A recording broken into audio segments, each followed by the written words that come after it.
Bonjour, maintenant je vous représente euh, le signal radar. C'est quoi le signal radar tout d'abord?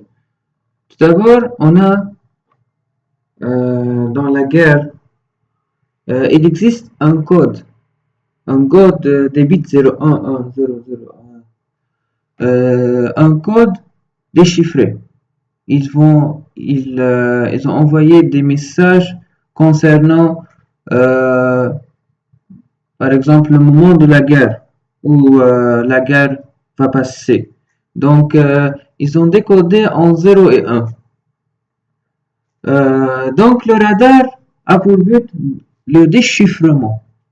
C'est quoi le déchiffrement? Tout d'abord, il faut savoir c'est quoi un 0 et un 1. C'est-à-dire, c'est quoi un bit, par définition. Tout d'abord, c'est quoi un bit? Un bit, c'est la fonction x de t est égal à multiplié par la fonction pi. C'est quoi la fonction pi? On a représenté la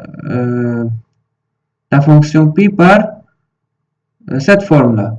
Elle est définie de moins l'infini vers plus l'infini, mais de moins l'infini à moins tau sur 2, elle est égale à 0, cette fonction. Donc la fonction x de t est égale à 0. Et de même, ici, de pi sur 2 jusqu'à l'infini aussi, la fonction x de t est égale à 0.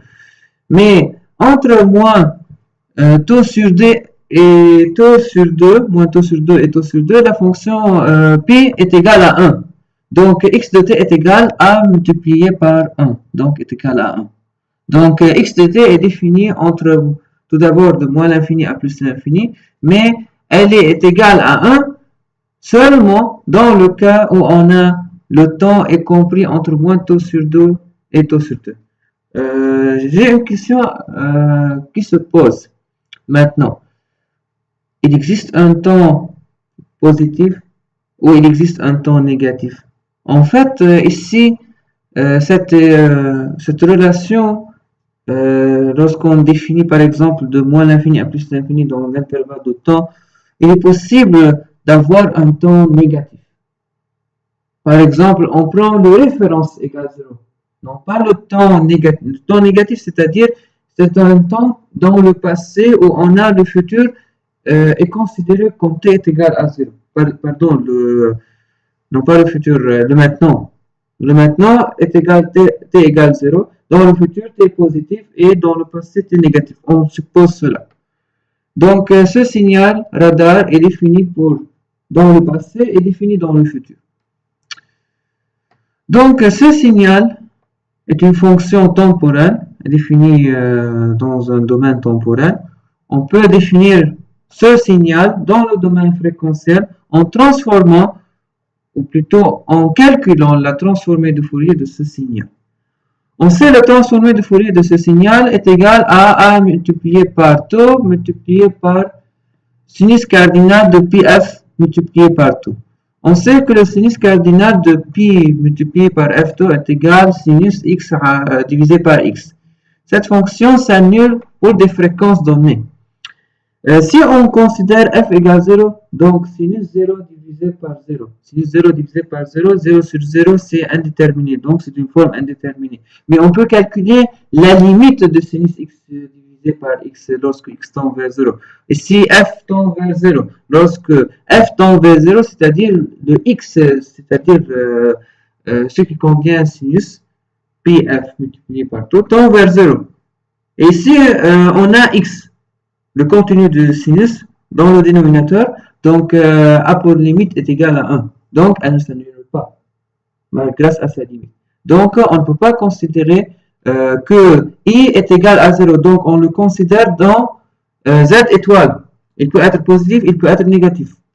Et aussi, il y a une autre question qui se pose ici. Est-ce qu'il existe des fréquences négatives? En mathématiques, ça existe, mais en physique, il n'existe pas. Il n'existe pas aucune fréquence négative. Il n'existe pas aucune fréquence négative.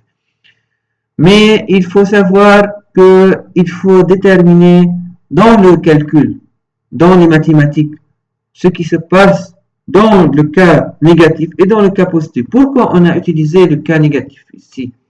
grâce à la symétrie. On remarque que dans la fonction échelon, ce n'est pas une fonction échelon, dans la fonction P, on remarque un temps négatif.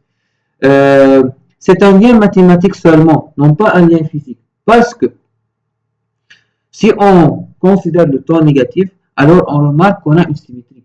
Remarquez la symétrique de pi. Donc, puisque pi est une fonction symétrique, alors x est aussi une fonction symétrique. Et de même, la fonction x de f, qui est égale à cette relation celle-ci, cette fonction est aussi une fonction, elle est une fonction paire.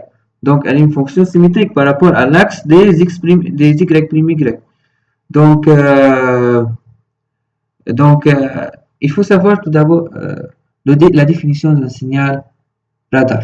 Donc, c'est la définition d'un signal radar et sa transformation en Fourier. Et quand cette transformation de Fourier s'annule pour des fréquences.